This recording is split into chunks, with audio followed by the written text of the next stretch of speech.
Our hearts beat to the cities. Hello guys, magandang araw.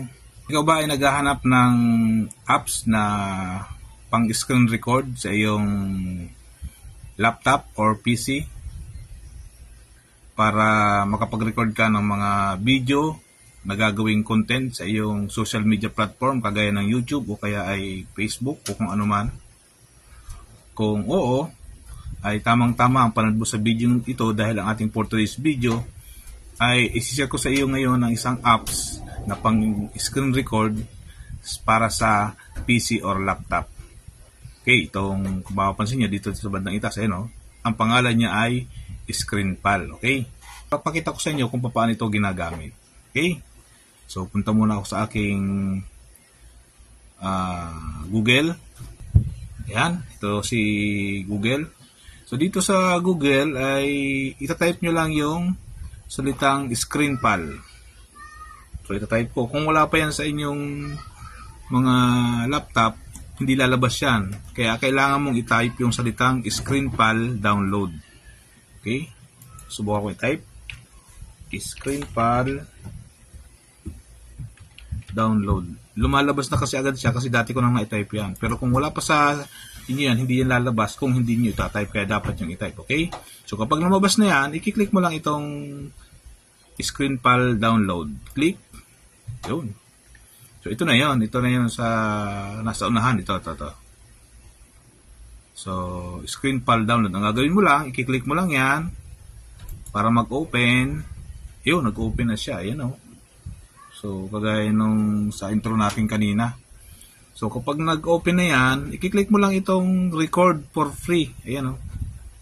Free siya, free. Okay, click. Yun. Yan ang lumabas. Next, ang gagawin mo lang, i-click mo ulit itong launch for free, launch free recorder. Click mo lang yan. Ito nakalagay, yun, may lumabas na launch. Yun, lumabas na. Ayun, lumabas na yung kanyang mga icon. Ayan mapapansin nyo. Diba? So, naka-ready na agad siyang mag-record. So, ang nare-record lang nitong apps na ito ay yung audio lang. Ibig sabihin, yung nagsasalita. Pero yung audio ng i-record mong content, hindi niya mare-record yon unless mag-upgrade ka. Kapag nag-upgrade ka, pwede mo nang ma-record yung audio mismo ng content na gusto mong i-record. For the meantime, since ito ay libre lang or free, ang makukuha lang nito na audio, ang mapipik lang nito na audio ay yung boses natin. Okay? So, ang gawin lang, kung gusto mo nang mag-record, i-click mo lang itong pwede kang pumili dyan. Halimbawa, ang gusto mo lang i-record ay yung pinaka-screen ng laptop mo or PC, ito lang i-click mo. Click, yan. I-click mo lang yan. Pero kung gusto mong i-record yung screen at saka ikaw, ito i-click mo.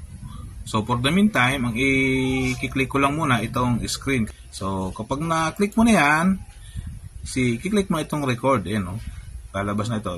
Click mo lang to. Record. Ayan, may lumalabas na counter. Ayan, So, nag-go na siya. Ibig sabihin, marirecord na yan niya itong nasa screen ng laptop ko ngayon. Yeah, so, ibig sabihin, naka-record na yan. Kung mapapansin nyo, gumagana na yung timer niya. So, nagre-record na yan ngayon. So, subukan kong mag-record, Okay? Kunwari, pupunta tayo sa YouTube. Halimbawa, pupunta tayo sa YouTube. So, kunwari, magre-record tayo ng kanta na gusto nating i-record. Ayan, kunwari, gusto mong i-record yung mga yan, pwede mo i-record yan. Yung mga kanta niya. Pero hindi mo siya pwedeng i-upload sa sa YouTube kasi magkakaroon ka ng copyright. So, ang mangyayari, may i-record mo lang yan, walang lalabas dyan na audio. So, ma-record mo lang yung mismong kanyang video pero walang audio. Okay? So, for the meantime, na papansin nyo, nag-record siya. So, naka 1 minute and 32 seconds na yun. So ngayon, testingin natin ngayon kung kapag-record nga siya, okay? So i-ano ko na, i-stop ko na, i-stop ko na to. Tapos testingin natin kung nakapag-record nga siya, okay? I-click, kung halimbawa tapos ka na mag-record, i-click mo lang itong stop, ayan o. Stop, ayun. So tapos, nakalagay dito, makikita nyo yan, ayan o. Done. Ibig sabihin, tapos ka na mag-record, i-click mo lang itong done. Tapos lalabas itong icon na to, save upload. So i-click mo lang yan, save upload. Save upload. So nakalagay dyan ay save as video file. I-click mo yan. Save as video file. So, hihingan ka ngayon ng file name. Ayan o. So, i-click mo to. Ayan, lalabas ito. So, ilalagay mo yung file name mo para alam mo siyempre kung anong pangalan ng nirecord mo. So, kunwari ito ay screen file recording testing. Testing lang naman ito eh. So, testing screen file record. Kunwari, yan yung title ng ng record mo. Di, pag na-type mo na yan dyan, i-type mo ulit ito. Ayun, lilipat na siya doon.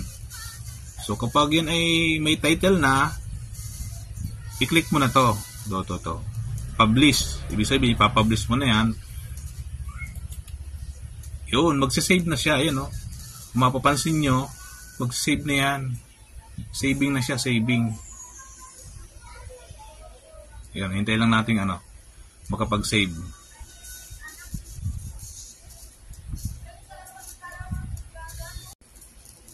Ayan. Mapapansin nyo, nag-check na siya. Ayan, ng 100% na siya, naka-check na siya.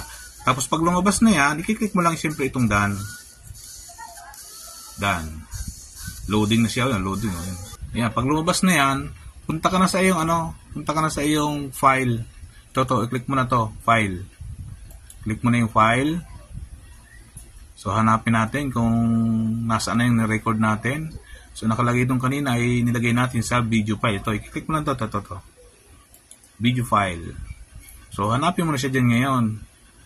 Ang pangalan niya ay testing. Ito. Testing, yun yung nilagay kong pangalan ni. Kaya mahalaga na maglalagay ka ng pangalan doon sa iyong re-record para madali mo siyang mahanap. So, click natin yan. So, tingnan natin kung nag-record nga. Testing, double click. Ayan So, nagre-record na siya. Ayan nakita nyo. Meron siyang lumalabas na ganun na kulay dilaw na may bilog. Yan yung lalabas dyan. Ayan diba? Yan yung record niyan. Wala lang siyang audio doon mismo sa YouTube na kinuha natin kasi hindi niya na mapipik yung sound ng i-record mo. Pero ang save niya lang ay yung boses mo. Ayan, diba?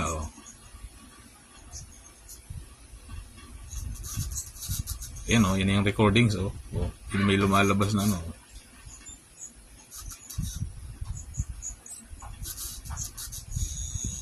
Ayan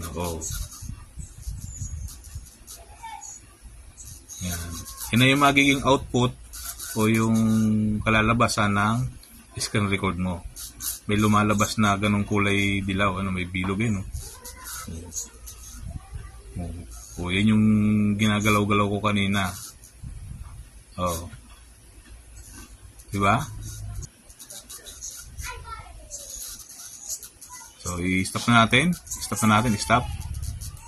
Yan, stop na natin. Ayan, mahaba pa yan. 1 minute pa yan Ayan guys, ganyan lang po kadaling gamitin ang application na screen file recorder na pwede natin gamitin pang record sa mga screen ng ating laptop or PC. Okay? Kung kayo po ay may natutunan o nagustuhan nyo ang video ito, ay pakilike naman at pakishare na rin sa iba at pakiclick nyo yung notification bell para ma-update ko pa kayo sa aking mga video tutorial na gagawin sa mga susunod na araw. At huwag po ninyong kalilimutan mag-subscribe na rin sa aming channel para kahit naman paano ay madagdagan ng aming subscriber. Yun naman po at maraming salamat sa iyong panonood. Our hearts beat to the city streets. We began to feel the fire. We rise like tall buildings as the chemicals, they take us higher.